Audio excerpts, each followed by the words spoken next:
All right, last time we talked about whether AI art is stealing, whether you're taking something from somebody else. This one's a little bit quieter, and honestly, it might be the one that actually keeps you up at night. Because you could settle the stealing question, you can make peace with where your tools come from, and still lie awake with this smaller voice saying, it's not that you took something from someone else, it's that you didn't really do it. You cheated, you skipped the hard part, and deep down, you know it doesn't count. Now I know that voice. And I want to talk about that voice today because it's telling you something that's half true, and that half that's a lie is stealing your peace. Let's start by being honest about where this feeling comes from because it's not nothing. There was a writer I came across, a Christian, who'd actually cheated his way through school using AI.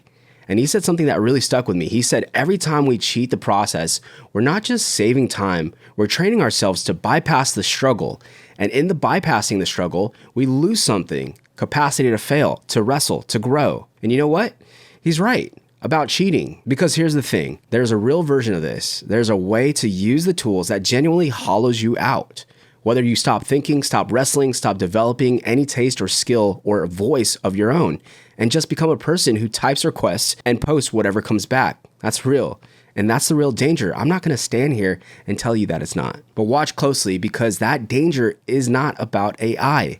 It's about you. And the difference between cheating and creating turns out to have almost nothing to do with the tool. So let's get precise. What is cheating? Cheating isn't using a tool. If it were, every artist alive is a cheater. The photographer cheated the painter. The painter with a tube of premixed paint cheated the guy who ground his own pigment.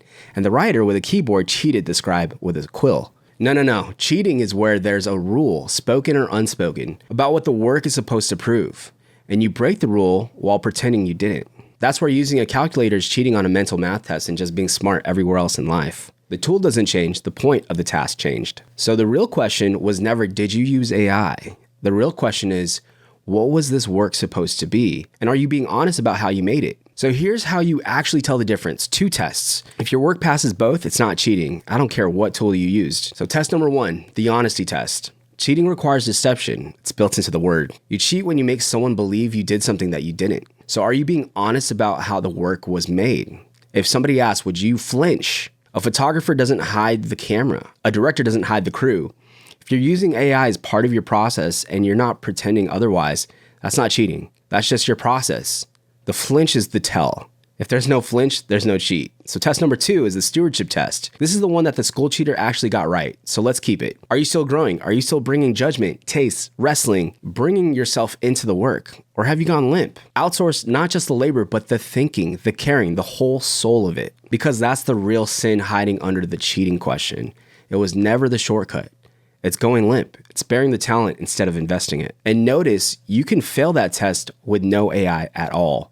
You could trace someone else's work, phone every project in, coast on old skills for a decade, and you could pass it with AI in the room the whole entire time. But if you're still showing up, still deciding, still bringing the image of God in you to the workbench, the tool becomes neutral. Your presence is the whole thing. But let me go under the fear for a second because I don't think cheating is really the bottom of it.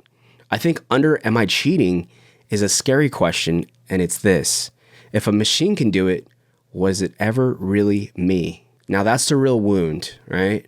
That's the one that stings because if AI could generate in 9 seconds something close to what took you 9 years to learn, then maybe your gift was never that special. Maybe you were never that special. Now I want to speak to that directly because it's a lie and it's a cruel one. Your worth was never in being the only one that could do the thing. It never was. There have always been other artists, better artists, faster artists. If your value came from being irreplaceable at a task, you were always going to lose that race. To a younger artist, to a cheaper artist, eventually to time itself. Now your worth comes from being made in the image of God.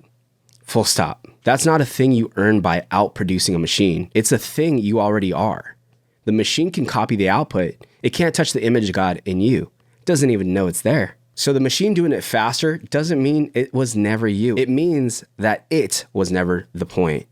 You were the point. You always were. So is using AI to make art cheating? It's cheating if you're hiding how you made it. So don't do that.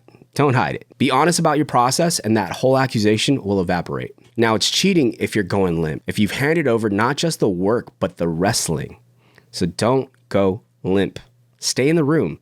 Keep bringing your judgment, your taste, your soul. But if you're honest and you're present and you're still growing, well, That's not cheating. It's just making with a new tool. The waymakers have always picked up new tools. The pioneers. You didn't cheat. You showed up, and showing up faithfully with everything you got. That's the whole assignment. That's the mission that you're on. In the next video, we're going to zoom all the way out to the biggest question of all. The one people are almost afraid to say out loud. Is it a sin? Not stealing, not cheating, but an actual sin for a Christian to use AI at all. So that's where we're headed. I just published a book called Artism Rules, 10 Irrefutable Principles of Being Creative in the AI Era. It's live now, so you can go pick it up. I'll put the link in the description below. It's on Amazon. It's sold globally, 30 major bookstores, 175 different countries. So check it out. I'll put the link below. And if you got value from this video, subscribe, leave a comment, and I'll see you in the next one.